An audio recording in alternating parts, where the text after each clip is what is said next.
Hello dear achievers, कैसे हैं आप सब लोग। तो आज हम शुरुआत करने वाले हमारे एक नई सीरीज जिसका नाम होगा सक्सेसर सीरीज। और आज सक्सेसर सीरीज के पहले एपिसोड के अंदर बात करने वाले हैं हम ओपरा विनफ्री के बारे में।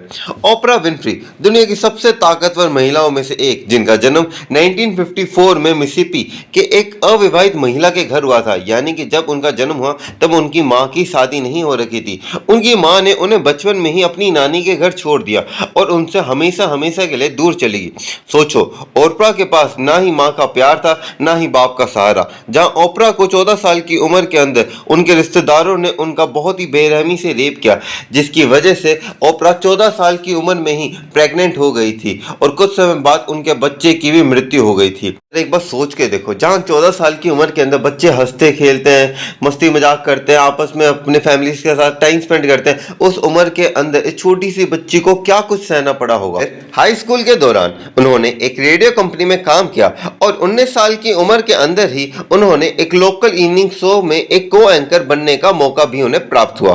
उसके बाद वह दिन में टेलीकास्ट होने वाले लोकल चैनलों के शो से भी जुड़ गई। कुछ समय बाद उन्होंने एक न्यूज चैनल में न्यूज एंकर की नौकरी मिली और मात्र 24 साल की उम्र के अंदर ही उन्होंने द पीपल टॉक शो को होस्ट करने का मौका मिला। और यह वही शो था जिसके अंदर काम करने के दौरान उन्हें अपने जीवन का असली मकसद का एहसास हुआ और वह अपने सपनों को पूरा करने के लिए शिकागो चली गई थी।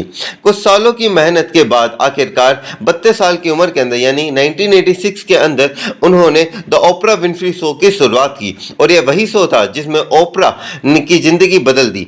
फिर इसी शो के अंदर पहली बार महिलाओं से जुड़े मुद्दों पर बात की थी और फिर सामाजिक, राजनीतिक, मेडिटेशनल और फिल्मी जगत के टॉपिक्स भी इस अपने शो के अंदर शामिल किए थे। उन्होंने बड़ी बड़ी हस्तियों को भी शामिल किया, जिसके अंदर Tom Cruise, Beyonce, Shahrukh Khan, A R. Rahman, Will Smith जैसे न जाने कितने ही कलाकार इस शो के अंदर शामिल हुए और ओपरा का जीवन सक्सेस की बुलंदियों को छूने लगा।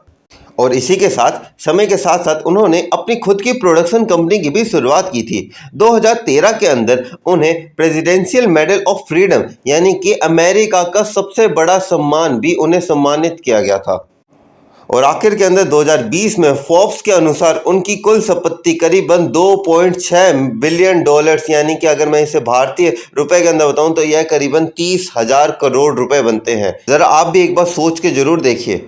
उसके देखे, ये 30,000 करोड़ की मालकिन वही लड़की है जिसकी माँ ने उसे पैदा होते ही छोड़ दिया था, जिसके रिश्तेदारों ने उसके साथ रेप किया था। यह वही लड़की है जो आज 30,000 करोड़ की मालकिन है।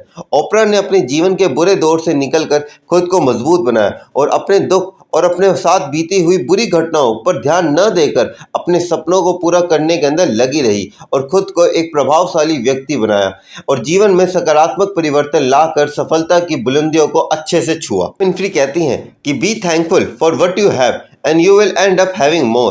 If you concentrate on what you don't have, you will never have enough. इसी के साथ हम अपने पहले एपिसोड से आप लोगों से विदा लेते हैं।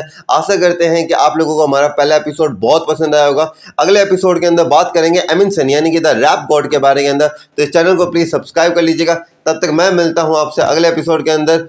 जय हिंद गाइस।